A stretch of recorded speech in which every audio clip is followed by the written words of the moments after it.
précieux frères et sœurs en Christ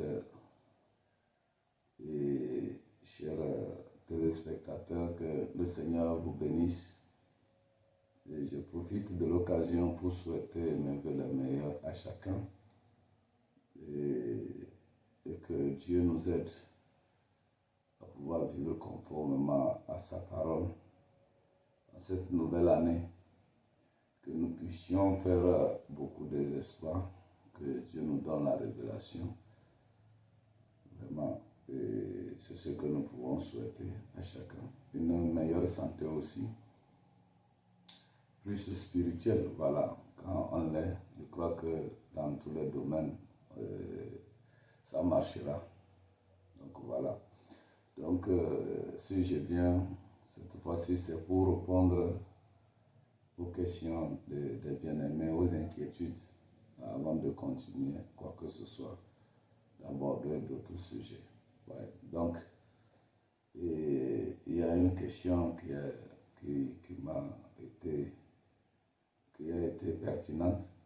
J'ai voulu seulement répondre tout simplement, mais j'ai vu que il faut le décortiquer pour pouvoir aider. Donc, c'est un frère qui a posé la question pour savoir laquelle des versions faut-il utiliser. C'est-à-dire que, est-ce que le prophète nous a parlé de la version qu'il faut utiliser? Voilà. Et je me souviens qu'un frère aussi m'avait posé cette question. Laquelle des versions? J'espère que vous comprenez bien, parce que j'avais parlé, quand j'ai pris 1 Timothée chapitre 3, verset 2, montrant que ce n'était pas la vraie version. Et j'ai passé par tous les contrôles pour le prouver. Donc, et cela, un frère m'a posé la question. Je crois, avant d'aborder ça, j'ai pris Romains chapitre 16, j'ai pris 1 Corinthiens aussi, chapitre 7, verset 37-38, pour montrer ce problème, le défaut des traducteurs. Ouais, donc, et ceci m'a permis d'aboutir avec 1 Timothée chapitre 3. Donc là, un frère a posé la question pour savoir est-ce que le prophète nous a proposé une bonne traduction. Ouais. Donc, à cette question, bon, avant d'aller loin un peu plus, j'aimerais lire Proverbe 30. Donc, évoluer avec ça. D'abord, lisons d'abord Proverbe 30, 19 et Ecclésiaste 3, 14, 15. Là, il est dit, le verset 18 dit, il y a 3 choses qui sont au-dessus de ma portée, même 4, que je ne puisse comprendre. La trace de l'aigle dans les cieux, la trace du serpent sur le rocher, la trace du navire au milieu de la mer et la trace de l'homme chez la jeune femme. Ok, j'aimerais lire encore un autre passage, comme je l'ai dit, Ecclésiaste 3, 14, 15. J'ai connu que tout ce que Dieu fait durera toujours. Il n'y a rien à y ajouter et rien à en retrancher. Et que Dieu agit ainsi afin qu'on le craigne. Je crois que ce passage, nous l'avons lu une fois. Donc, et je dirais à la question au frère, c'est-à-dire je répondrai à la question du frère en disant ceci. Le prophète ne nous a pas conseillé une version, que c'est la meilleure, disons que c'est cette version-là qu'il faut utiliser. Il ne pourra pas le faire parce que tout le monde peut commettre des erreurs. D'ailleurs, quand vous allez remarquer, j'ai utilisé le semeur, j'ai utilisé Darby, j'ai utilisé Louis II. Voyez, et dans Romains, chapitre 16, j'ai aussi utilisé, je crois, parole de vie. Parole de vie et l'autre là, comment on appelle, Darby. On dit ce qui est vrai. Arrivé au niveau de 1 Corinthiens chapitre 3, chapitre 7, verset 37-38, ils ont, Darby, je crois, toujours a dit ce qui est clair. Mais arrivé au niveau de 1 Timothée chapitre 3, il n'a plus traduit la chose correctement. Donc vous voyez, si vous prenez des versions, vous verrez ailleurs, la version a bien traduit. Ailleurs, la version n'a pas bien traduit. Donc, il est difficile que le prophète puisse nous dire que c'est telle version qu'il faut utiliser. Si d'ailleurs il y avait une version correcte, je crois que même prêcher n'était même plus, certains enseignements n'étaient même plus la peine. On devait seulement suivre la Bible là et c'est fini. C'est vrai que la Bible, elle est complexe, on ne peut pas la comprendre. Mais il y a des ministères quand même qui pouvaient décortiquer. Il y a aussi la place des ministères prophétiques. Voyez, parce que le prophète est l'interprétation. Donc, vous voyez. Donc, il n'y a pas une version qu'on peut nous conseiller. Mais le prophète nous a enseigné des choses vraiment qui peuvent nous aider aujourd'hui à connaître à chaque situation quelle est la vérité là-dedans. Donc, bien avant même d'aller un peu plus chose, vous voyez, ce que nous avons lu plutôt dans Proverbe 30, là, 19, on parle de la trace du serpent sur le rocher. Le reste, je laisse tomber. Mais je prends la trace du serpent sur le rocher. C'est un mystère. Le serpent passait sur le rocher. Et quand même, il a laissé une trace. Vous savez qui est le serpent. Et vous savez qui est le rocher. Le rocher, c'est la parole. Donc, la Bible, comme nous le disons, est la parole de Dieu. C'est ce que nous avons conçu. C'est ce qu'on nous dit. Et nous croyons la Bible d'une couverture à une autre. Mais je vous en prie, le serpent passait quand même sur le rocher. C'est là le problème. Vous voyez? Ça dit qu'il y a des choses que le serpent a encore fait. Il dit que des interprétations, là, vous comprenez. C'est pourquoi nous devons faire attention, sinon nous risquons d'enseigner des choses que nous pensons que nous avons tiré ça de la Bible, que c'est la parole de Dieu, mais ce n'est pas la parole de Dieu. Cela se trouve dans la Bible, bien sûr. Mais ce n'est pas la parole de Dieu. Nous pensons que c'est la Bible. Je veux dire que c'est le livre, quoi, vous comprenez? Le livre dans lequel on a écrit ces choses-là. Donc il y a des interprétations d'hommes. Donc si nous ne savons pas faire, nous allons tout ramasser. Vous voyez, là-haut, il est dit que si l'homme veut garder sa fille vierge, à partir de ceci, nous avons vu des gens qui disent que si le papa dit que le vœu, comment dit-on, le papa refuse, on ne peut pas les marier. Vraiment. Alors, ça ne tient pas. Ça veut dire que l'enfant n'a plus de choix. Vous comprenez? La fille n'a pas de choix. Ça ne peut pas être comme ça. Alors que quand vous retournez un peu en arrière, vous voyez les choses, vous voyez que ce n'est pas conforme. Et vous verrez une contradiction dans les choses. Donc, vous voyez. Donc nous devons faire attention. Le serpent passé sur le rocher. Il a laissé les traces.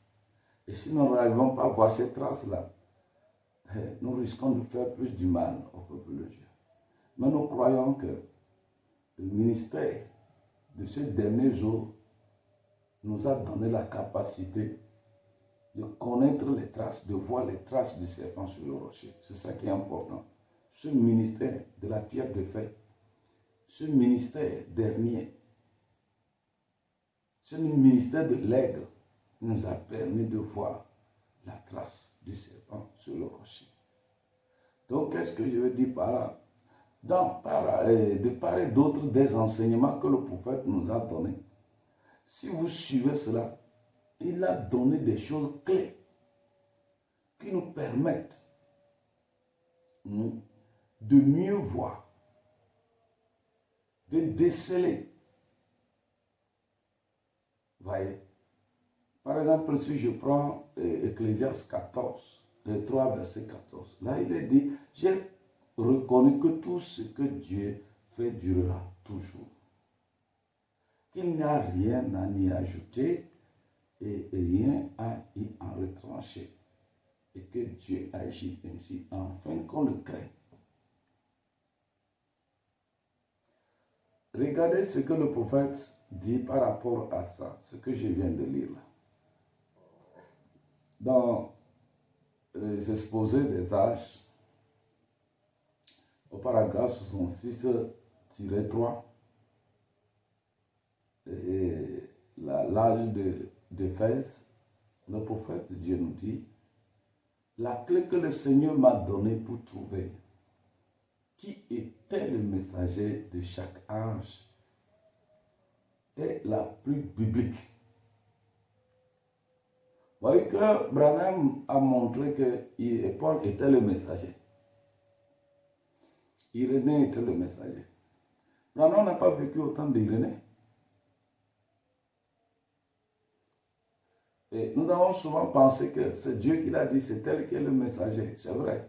C'est-à-dire que quand il a fini la chose, l'ange était descendu pour confirmer cela au Branham Tabernacle, qu'il a dessiné devant les gens. Le schéma que le prophète a fait des âges. Mais bien avant ça, s'il confirme en fait, c'est qu'au départ, il n'a même pas montré ce que c'est. Mais le prophète dit ça à partir de certaines clés-là qu'il a décelées. Qui est le messager de chaque âge? Bravo. Vous voyez donc la parole que Branham a, la révélation qu'il a. Si vraiment nous avons cela, nous saurons comment positionner les choses. Donc, il dit, la clé que le Seigneur lui a donnée pour trouver qui était le messager de chaque âge est des plus bibliques. Il dit, on pourrait même dire que c'est la clé de voûte de la Bible. C'est la révélation que Dieu ne change pas. Et que sa façon de faire ne change non plus. Hébreux chapitre 13, verset 8. Il est dit, Jésus-Christ est le même hier, aujourd'hui et éternellement. Ecclésiaste 3, 14, 15 dit, j'ai reconnu que tout ce que Dieu fait durera toujours. Il n'y a rien à y ajouter et rien à y retrancher. Et que Dieu agit ainsi afin qu'on le craigne. Ce qui a déjà été, et ce qui est a déjà été, ce qui sera a déjà été. Et Dieu ramène ce qui est passé. Le prophète de Dieu dit, voilà un Dieu humiliable aux façons de faire humiliable. Ce qu'il a fait en premier, il continuera à le faire jusqu'à ce que tout soit fait pour la dernière fois. Il n'y aura jamais de changement. Appliquez cela aux âges de l'Église. Amen. Il dit, le genre de personnes que Dieu a choisi pour le premier âge, la façon dont Dieu s'est manifesté dans son ministère de cet homme, ce seront là des exemples qui valent pour tous les autres âges.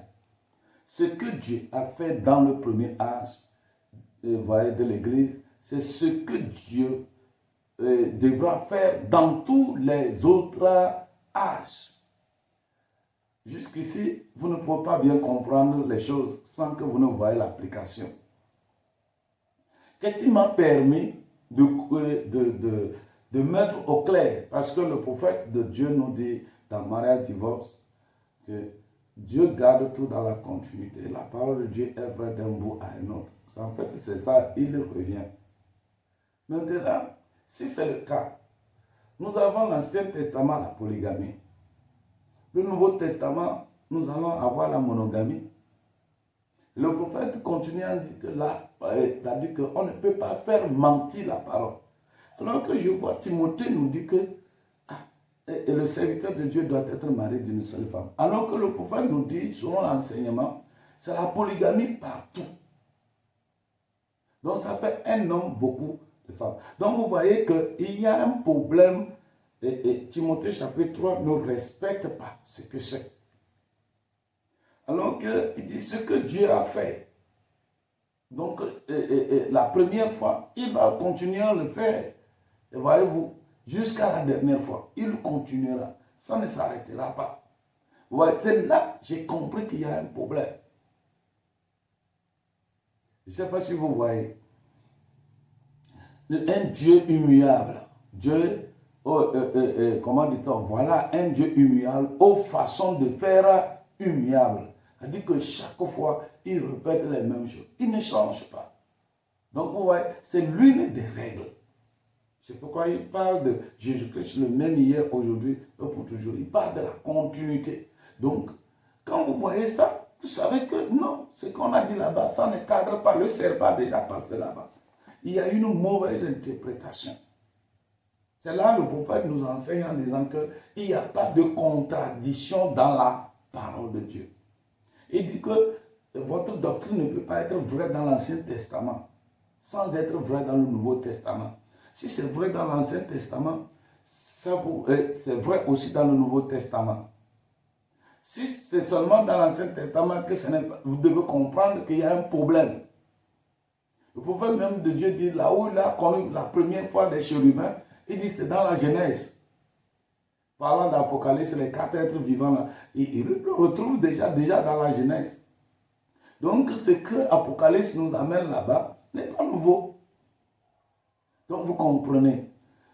Quand on a cette règle-là, il dit c'est la clé qui ouvre tout. Il dit c'est la clé de voûte qui ouvre la Bible. Et ça a permis maintenant de savoir les messages. Donc vous voyez, quand vous lisez des passages de la Bible, vous êtes dans l'Ancien Testament.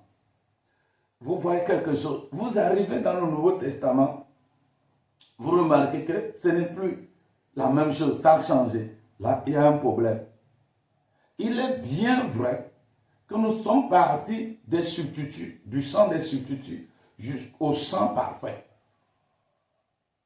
Et la différence entre le Nouveau Testament et l'Ancien Testament, c'est le sang.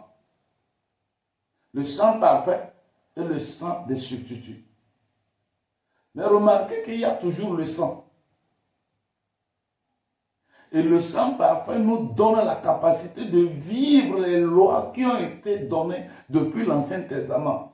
Dieu n'a pas amené des nouvelles lois, c'est les anciennes lois. C'est pourquoi Jésus dit, je ne suis pas venu pour abolir, mais pour accomplir. Donc vous voyez un peu. Donc c'est ça, c'est la continuité. Il ne doit pas avoir un hic. Parce que ce n'est pas un homme, c'est le Dieu immuable. Il a dit à Moïse, c'est celui qui est qui t'envoie. Le Jésus. Si vous voulez, il était, il est, il sera encore. C'est pourquoi quand on dit, ça se faisait comme ça dans l'Ancien Testament, vous devez comprendre que c'est la continuité des choses. Et je vous ai dit que sans effusion, il n'y a point de pardon de péché, quand bien même que nous avons toujours le sang. Donc cette fois-ci, le sang parfait, c'est toujours le sang. C'est le sang. Donc vous voyez mes bien-aimés, c'est l'une des clés. Donc il n'y a pas de contradiction. Donc quand vous remarquez une contradiction, relisez, reprenez les choses. Donc ça dit qu'il y a un problème de tradition. Il y a une autre clé où le prophète nous dit la nature. Parce qu'il a parlé de toute la Bible. Nous avons la Bible écrite. Nous avons la pyramide. Nous avons le zodiaque, qui est la nature. Vous voyez, quand le prophète dit, c'est la polygamie partout. Et il a cité les coqs, voyez-vous, un taureau avec tout un basse-cour plein de vaches, un coq, vous comprenez, c'est la nature. Et la première Bible est la nature. Pour des gens qui veulent échapper, ils disent que non, nous ne sommes pas des animaux, alors que c'est faux. Le prophète même a montré que nous sommes des mammifères au sang chaud. Et notre être là, c'est la même chose. Sans le Saint-Esprit, il n'y a même pas de différence. Nous sommes faits tous du calcium, du potassium, de quelques éléments là, voyez-vous.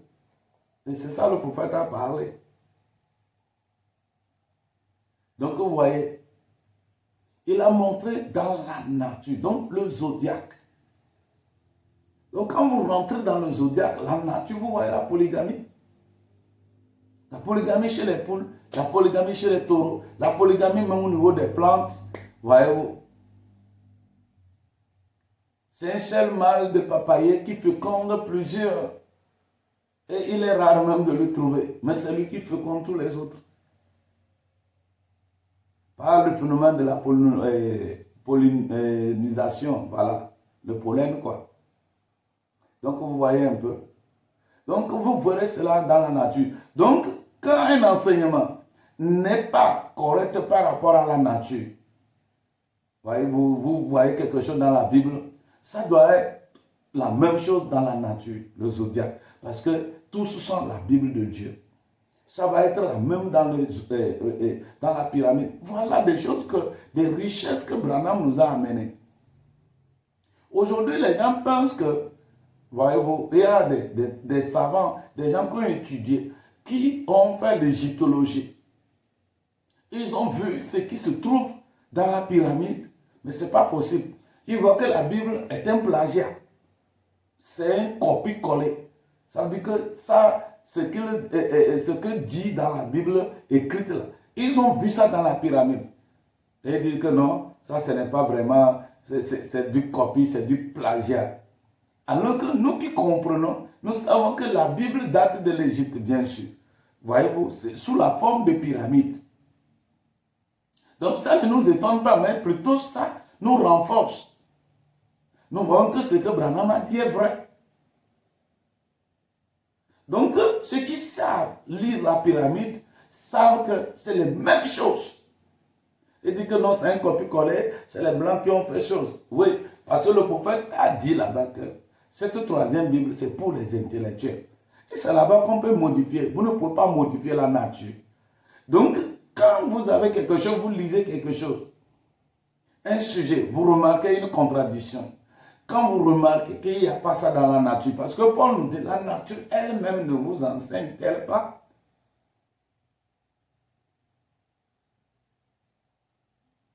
Donc vous voyez.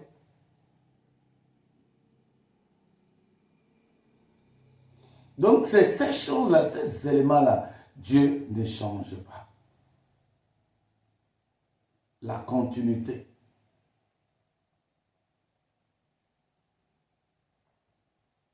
Pas de contradiction. Jésus-Christ est le même hier. Il ramène ce qui est passé. Voilà. Et Dieu fait ça là pour qu'on le craigne. Salomon a dit ça, j'ai toujours reconnu que tout ce que Dieu fait durera toujours. Maintenant, on dit que non, c'est dans l'Ancien Testament. Vous voyez déjà que c'est faux. C'est pourquoi on a plusieurs choses pour prouver la polygamie.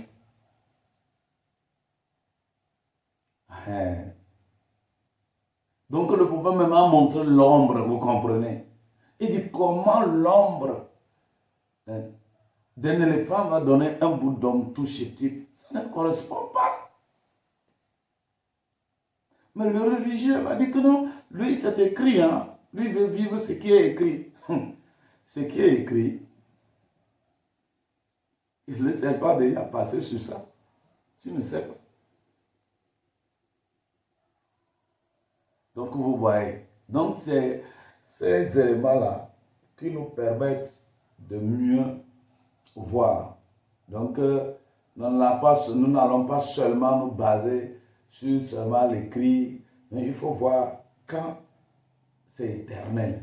Ça veut dire que quand la parole continue, quand ça s'arrête quelque part, et faites attention. Ne croyez pas de telles choses. Vérifiez, voir qu'est-ce qu'il y a. Il y a un problème. Relisez. La parole ne peut jamais se contredire. Donc, vous voyez, et c'est ce type de choses que le prophète, c'est des règles.